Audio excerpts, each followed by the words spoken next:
can feel my body cold against the concrete, but I can't seem to get enough. My mind is fixed on what it wants. I just let you beat me. Looks can be deceiving. Let you get the best of me.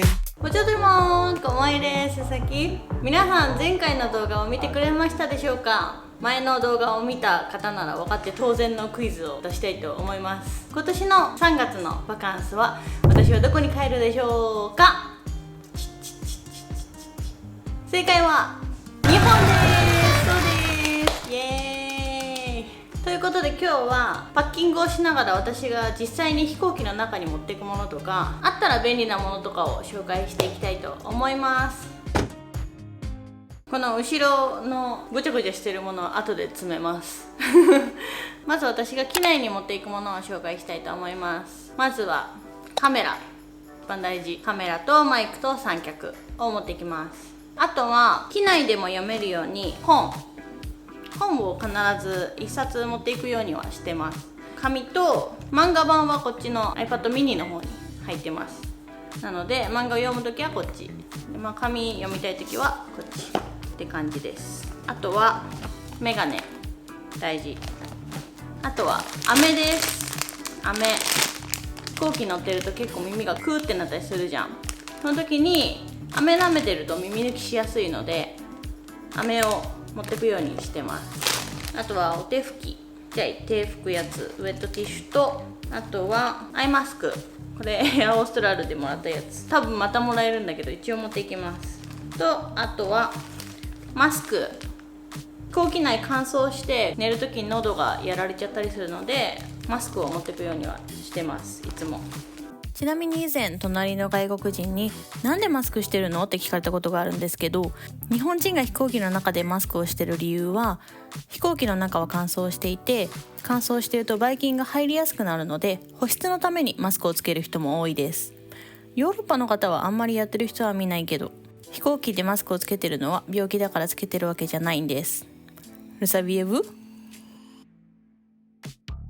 りあえずそんなかな。私のバッグの中はこんな感じですね。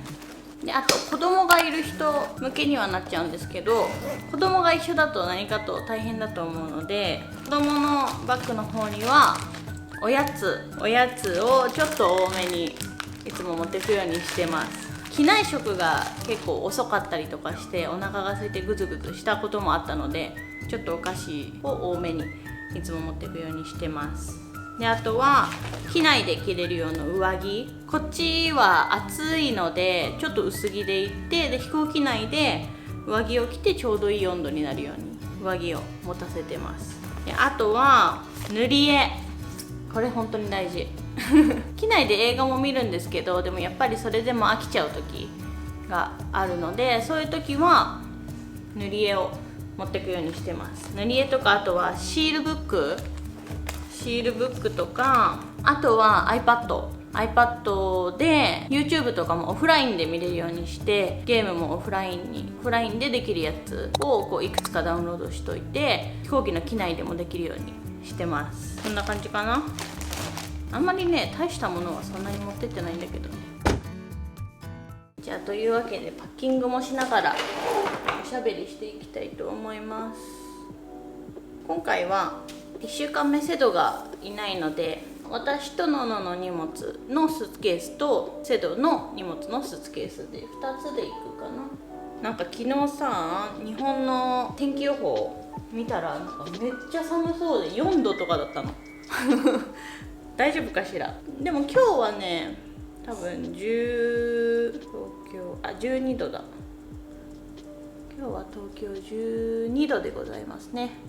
今日レユニオンちょっと曇ってて雨でけど27度だってよ。サンドニは27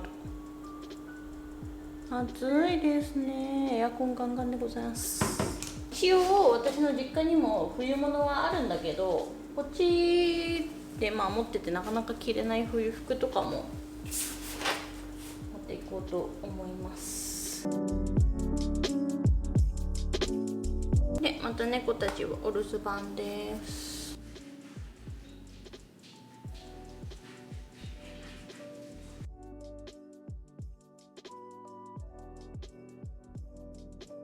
あとスーツケースに入れるときは今更なんだけど、スーツケースに入れるときは長袖とかはこう袖を折って3分の1折ってもう1回折ってでこれをこうくるくるくるくるして入れていくようにしていきます。そうするとね場所取らないのでとてもコンパクトにまとめられます。冬物とかだとさやっぱかさばるじゃん。何がかさばるってダウンだよね本当に。ウルトラライトダウン寒くないよって言われてるんだけど一応持っていきます。寒かったらやめるのであ、まずののじゃなくて私のからやればよかった。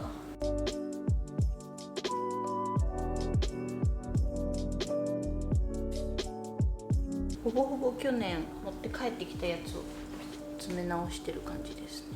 みんなもバカンスはどっかに行くのかしら。どっか行く予定のある方はぜひコメントで教えてください。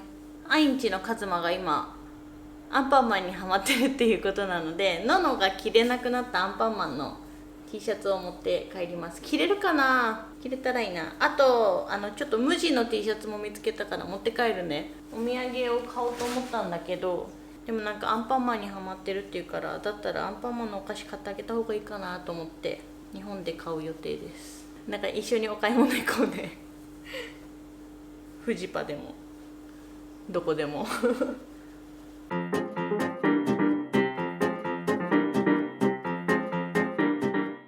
な感じでちゃちゃっと収まります。くるくるしてるとダダーン。そしたら反対側にお土産を入れていきます。入るかな、心配。何が大きいってこのエコバッグ。あ、でも全然入りそう。もうあとこれプラス10枚なので、でもこのリモアのスーツケースめちゃめちゃ入ります。本当に軽いのにいっぱい入るからね。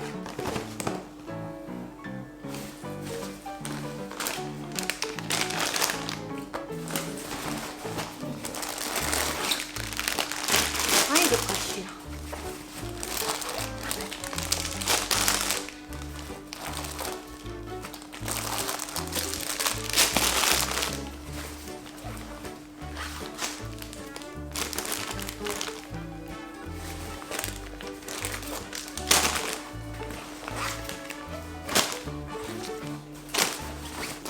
全然入るわ。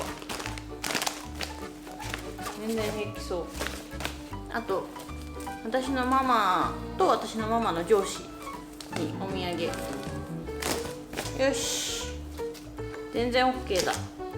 全然まだまだ入るわというわけでいつも私はこんな感じでパッキングをちゃかちゃっと終わらせております。みんなもなんか持ってて便利だよとか、こうやってやったらいいよとか、なんかおすすめの方法とかおすすめのものがあったらぜひ教えてください。去年はさやっぱ3年ぶりに帰る感じだったから、なんか本当に行けるのかなとか、ビザの問題も大丈夫かなとかいろいろ心配事はあったんですけど、今回もなんか若干不安っちゃ不安なんか全然問題ないとは思うんだけど、基本ね私は最悪なことから考えるんですよ。で今回の最悪なことって言ったら何かの不備でいけないとかじゃん。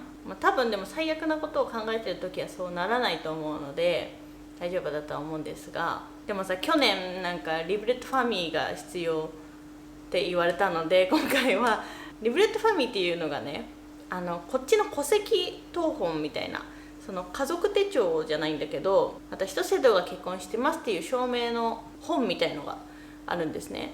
前回はそれがないとののが本当に私たちの子供なのかの証明ができないから航空券が発券できないかもしれないって言われて、みたいな感じだったの。でもののってね、私とセドの名字を合わせての名字なので、私とセドが本当の夫婦かわからないっていうのだったらわかるんだけど、ののは全然セドと私の名字なので全然子供じゃんみたいな感じなんだけど、よくわかんないよね。そうなのでだから今回はちゃんとコピーを取りました。念には念を。あとはでもそのくらいかな。多分接種証明もいらないし、今回もバンコク経由で行くんですけど、今回はトランジットが8時間あるので、まあゆっくりでも大丈夫かなみたいな。去年は多分3時間5時間か3時間しかなくて、3時間だったかな。だからこっちの出発が遅れてディレイしちゃったら、その乗り換えが難しいかもねみたいなと言ってたんだけど、でも結局ディレイもせず3時間でもまあ乗り換えは全然できたので、その分ね、バンコクの空港内をあんまりうろうろできなかったので、今回はちょっとゆっくりじっくり見たいなと思っております。 For someone like you. Si vous avez aimé cette vidéo, merci de cliquer sur j'aime. Rendez-vous à la prochaine vidéo. À bientôt. Bye bye.